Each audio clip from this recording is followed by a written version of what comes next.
bawat sandali po ng pamamahala ay nahaharap tayo sa isang sangandaan.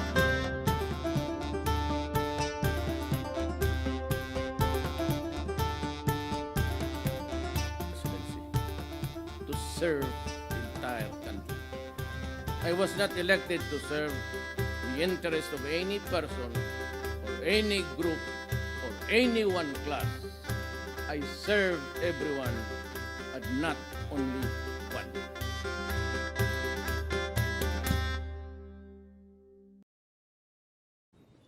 Ladies and gentlemen, honorable members of Congress of the Philippines, the President of the Republic of the Philippines, President Rodrigo Roa Duterte.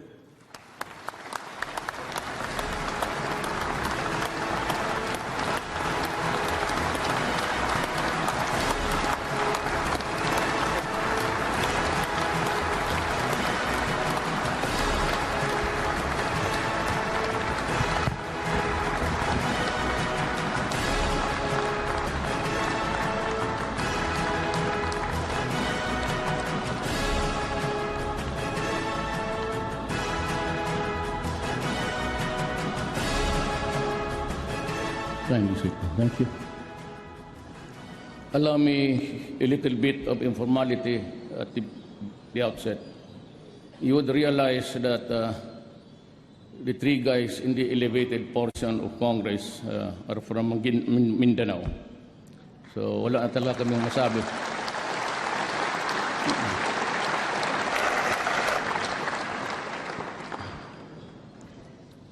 Senate President Aquilino Pimentel III, members of the Senate, Speaker Pantaleon Alvarez, and the members of the House of Representatives, Vice President Maria Leonor Robredo, President Fidel V. Ramos, President Joseph Estrada, President Arroyo, Chief Justice Maria Lourdes Serrano, and the Justices of Sereno, Justices of the Supreme Court, His Excellency Papa Nuncio, and members of the Diplomatic Corps.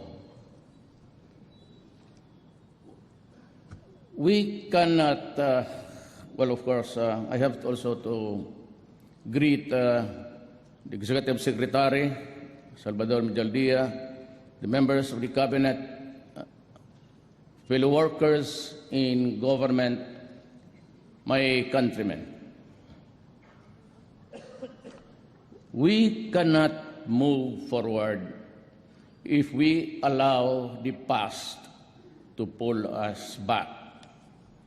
Finger pointing is not the way. That is why I will not waste precious time dwelling on the sins of the past or blaming those who are perceived to be responsible for the mess that we are in and suffering from.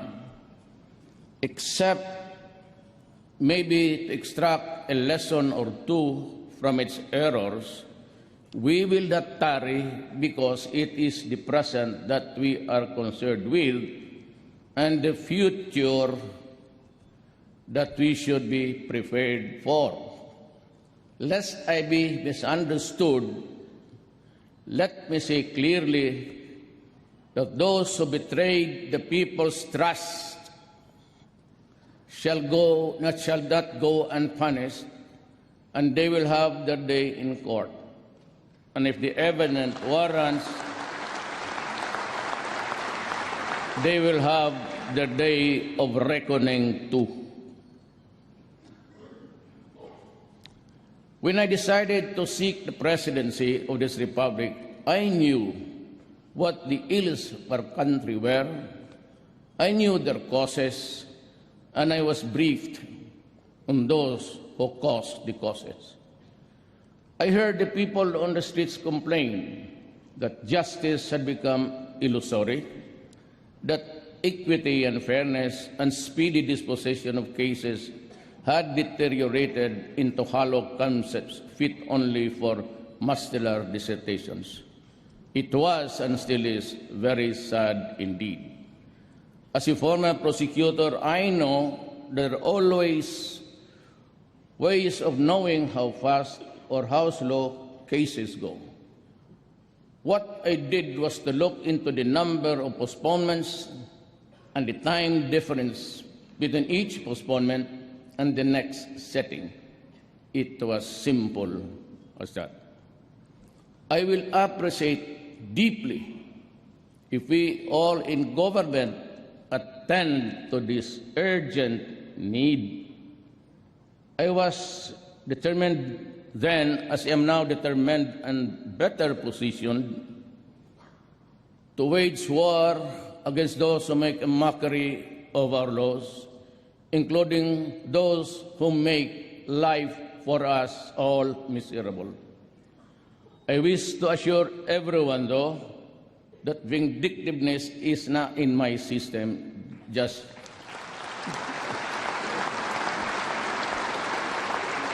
like you and I, all equal treatment and equal protection are what I ask for our people.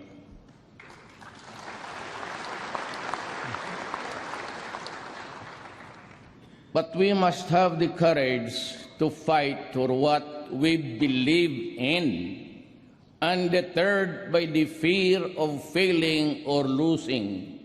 Indeed, courage knows no limits. Cowardice does. At this point, there are concerns, few, I wish to convey to all, to the end that as I perorate on facts, figures, plans, programs, and solutions, these concerns will not dissipate or get lost along our way. Thus, to our religious bishops, leaders, priests, pastors, preachers, imam, let me assure you that while I am a stickler for the principle of separation between church and state, I believe quite strongly that there should never be a separation between God and state. During my inauguration last 2016, I said that the fight against criminality and illegal drugs and corruption will be relentless and sustained. I reiterate that commitment today, and that is why I call on the Philippine National Police, the barangay chairman, the mayors and governors, are all those occupying seats of power and authority not to lower their guard. There will be no let-up in this campaign. Double your efforts, triple them if need be. We will not stop until the last drug lord, the last financier, and the last pusher have surrendered or put behind bars.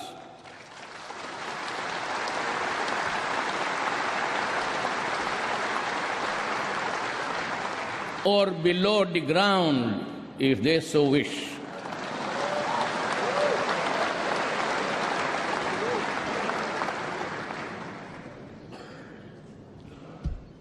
To our police officers and other officials, do your job, and you will have the unwavering support of the Office of the President.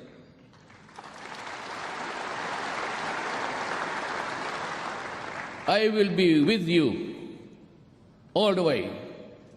Abuse your authority, and there will be a hell to pay.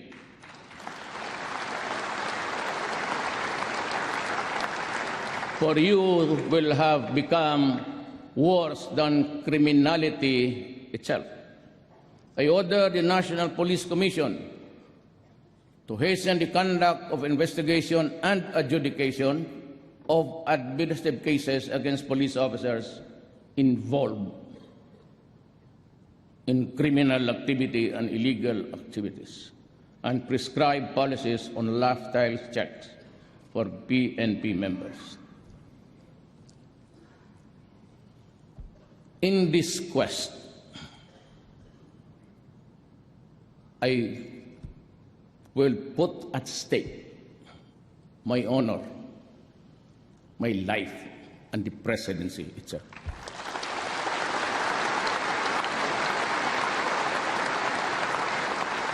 The DLG is also directed to strictly monitor how LGUs perform their supervision functions over the police. And those found that performing will be sanctioned, including the loss of police deputation from the NAPOLCOM. Let me repeat my warning to all.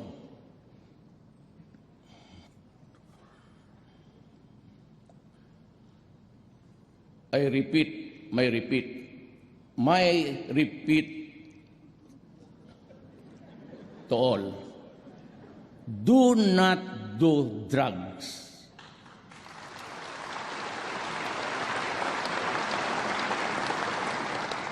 Because you will be the solution to the drug crisis that has engulfed malawak the nation.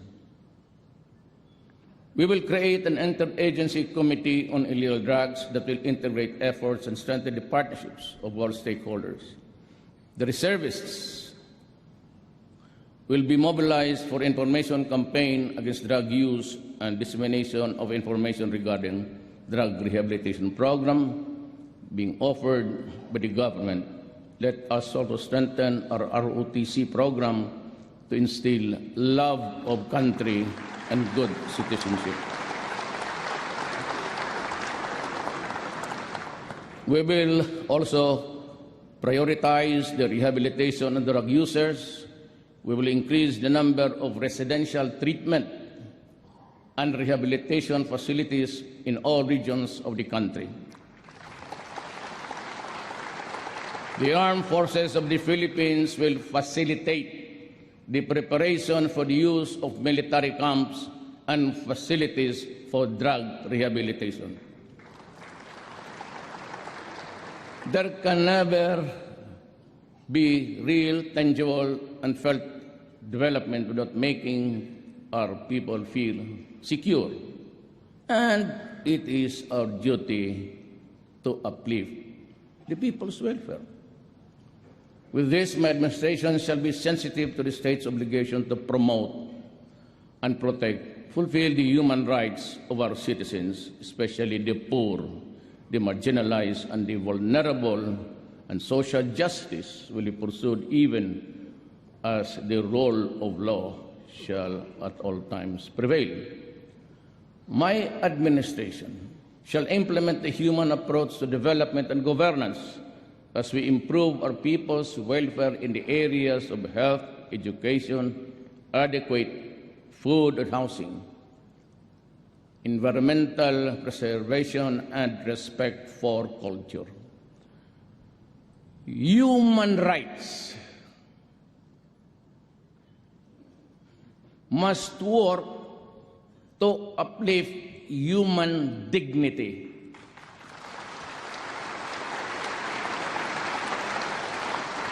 But human rights cannot be used as a shield or an excuse to destroy the country. Your country, I am my country.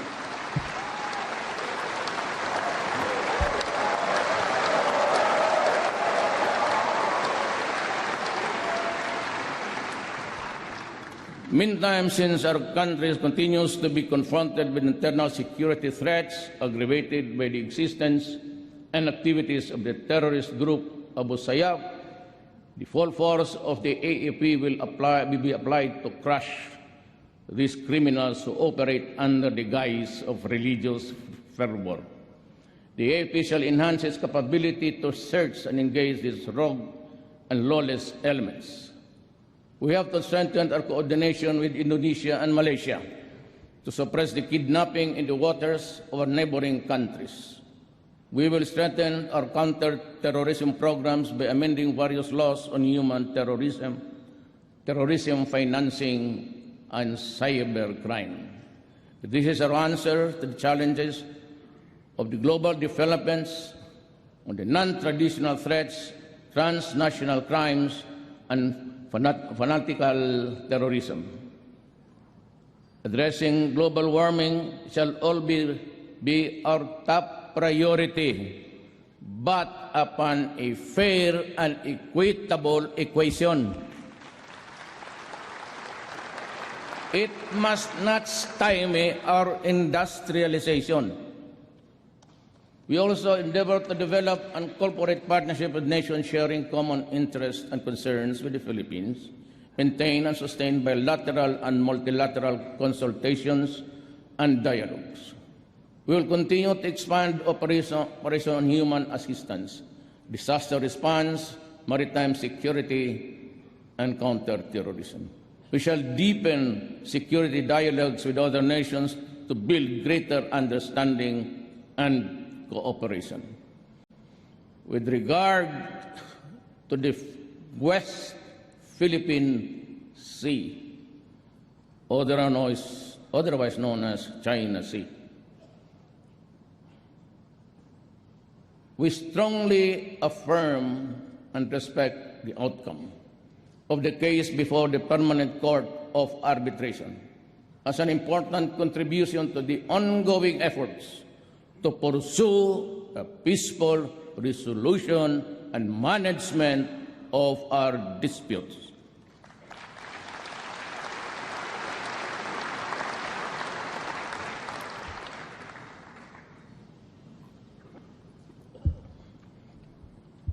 On the aspect of our peace processes relating to our engagement with the international community, the Philippines shall remain committed to work under international and with industrial partners, achieving lasting peace and progress in the country. We will vigorously address the grievances that have been time and again expressed not only by the Bangsamoro indigenous peoples and other groups for security, development, fair access to decision-making, and acceptance of identities. Enduring peace can only be attained only if we meet these fundamental needs of every man, woman, and child.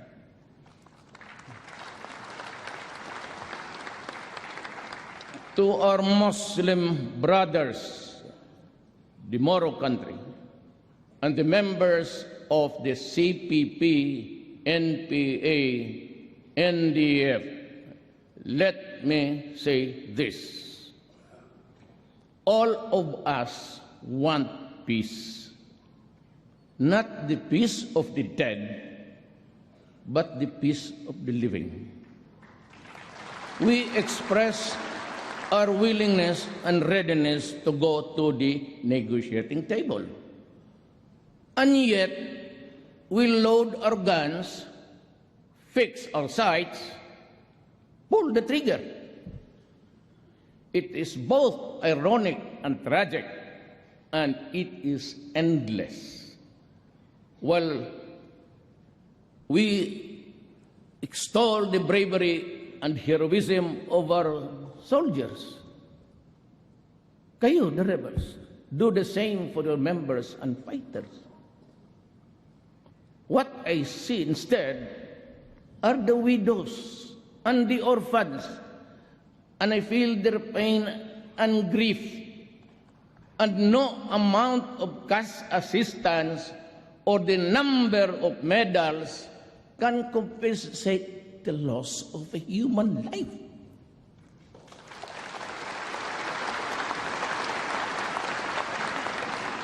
Sorrow cuts across every stratum of society. It cuts deeply, and the pain lasts forever.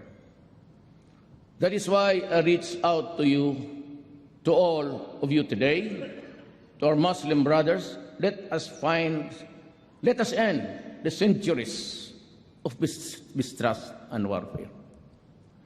to the CPP and PNDF.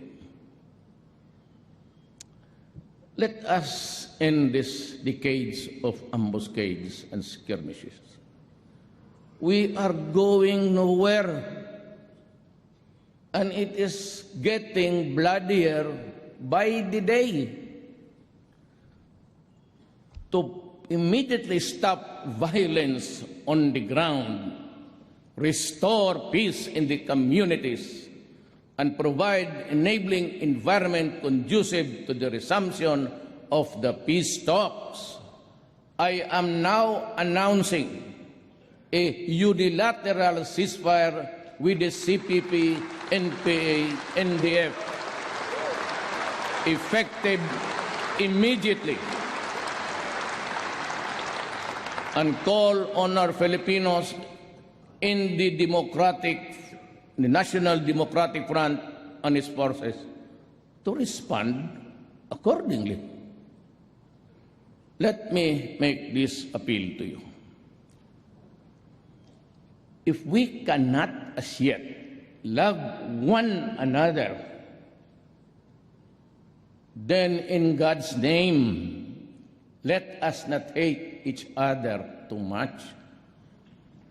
So it was said,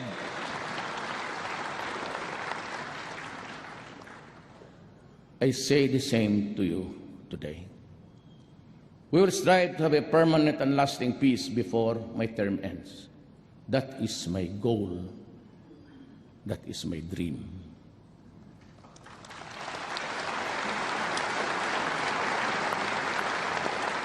On the macroeconomic management, my administration will continue and maintain current macroeconomic policies and even do better.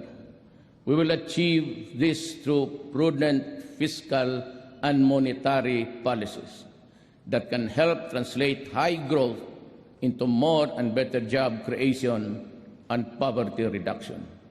By the end of my term, I hope and pray to hand over an economy that is much stronger, characterized by solid growth, low and stable inflation, dollar reserves, and robust fiscal position. On taxation, my administration will pursue tax reforms towards a simpler and more equitable and more efficient tax system that can foster investment and job creation. We will lower personal and corporate income tax rates.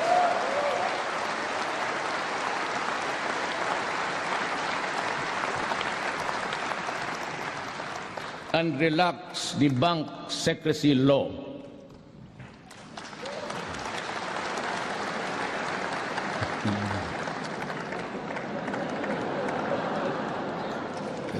Na presidente ako eh.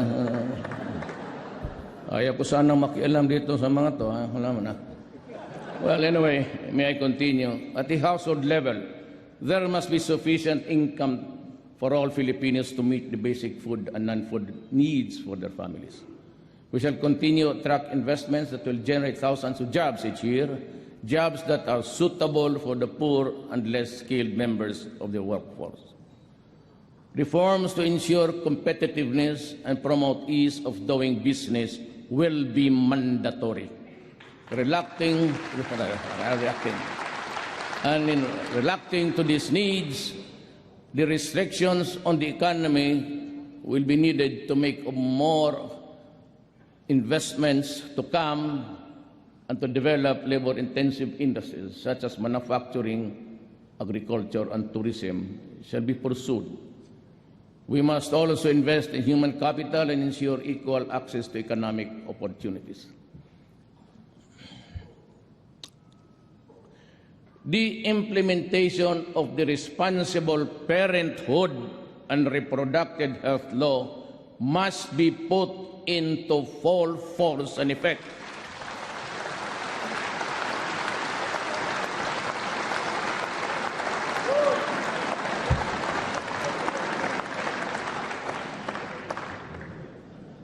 So that couples, especially the poor, will have freedom of informed choice on the number and spacing of children they can adequately care and provide for, eventually making them more productive members of the labor force.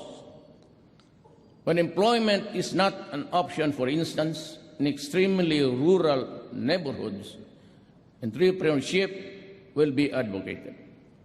We shall also enhance local business environment by addressing bottlenecks in business registration and processing, in streamlining investment applications and process and integration, the services of various government offices. Government financial institutions shall come up with out-of-the-box financing packages to capacitate our small and medium entrepreneurs. In the field of tourism, we shall construct more access roads and tourism gateways to service centers and tourist sites. Road development projects shall complement with our trust to modern agricultural infrastructural and funding improving the construction and rehabilitation of roads and the irrigation, and establishing modern harvest and post-harvest facilities to minimize losses. We shall also conduct a nationwide soil analysis to determine areas most suitable for rice farming to optimize production, with the use of effective soil rehabilitation and fertilization. We shall strictly enforce fisheries laws, particularly on illegal fishing, and promote aquaculture along riverbanks and in backyards. On the other hand, we will accelerate infrastructure spending, improving national roads and bridges, and implementing the Mindanao Logistics Infrastructure Network and other road network master plans. We shall pursue inter-island linkage projects. We shall be implementing structural mitigation to measure the address of the perennial flooding in Metro Manila. At neighboring areas, we shall put up new pumping stations in strategic places.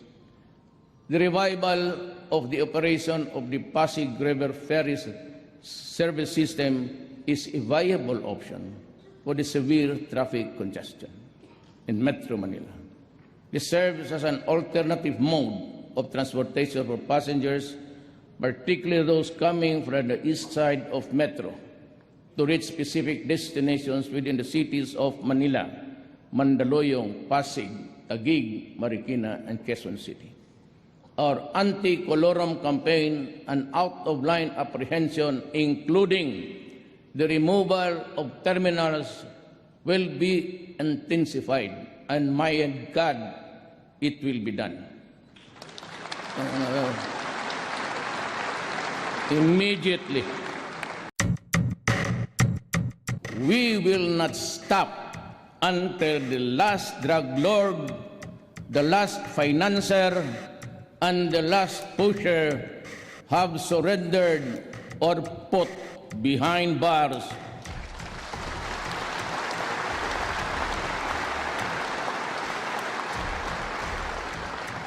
Or below the ground, if they so wish. Do not do drugs. Human rights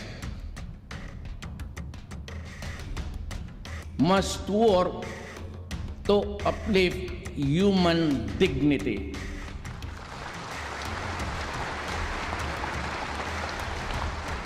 But human rights cannot be used as a shield or an excuse to destroy the country. We strongly affirm and respect the outcome of the case before the Permanent Court of Arbitration as an important contribution to the ongoing efforts to pursue a peaceful resolution and management of our disputes.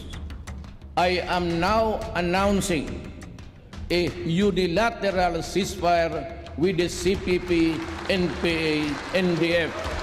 We will lower personal and corporate income tax rates. The implementation of the Responsible Parenthood and Reproductive Health Law must be put into full force and effect. The revival of the operation of the Pasig River Ferry service system is a viable option. For the LRT, the operating hours shall be extended from 9:30 to 10:30 p.m. So marami pa mga bata mag-uwi niyan. Different approaches are also being considered to decongest NAIA, including the possible transfer of general aviation. I'm offering Sangli Point. Kasi kailangan ko isang runway. I can make a new runway there. I assure you, this will be a clean government. Processing time in issuing permits and licenses shall be reduced to the barest minimum. In my city, it is always 3 days for local governments. This government does not condone violence and repression of media. I have also ordered the newly created DICT, Information and Communication Technology, to develop a national broadband plan to accelerate the deployment of fiber optics cables and wireless technologies to improve internet speed. Wi-Fi access shall be provided at no charge in selected public places, including parks, plazas, public libraries, schools, government hospitals, train stations, airports, and seaports. Diba? We have to help each other, for then and only then can we truly prevail. Daghang salamat.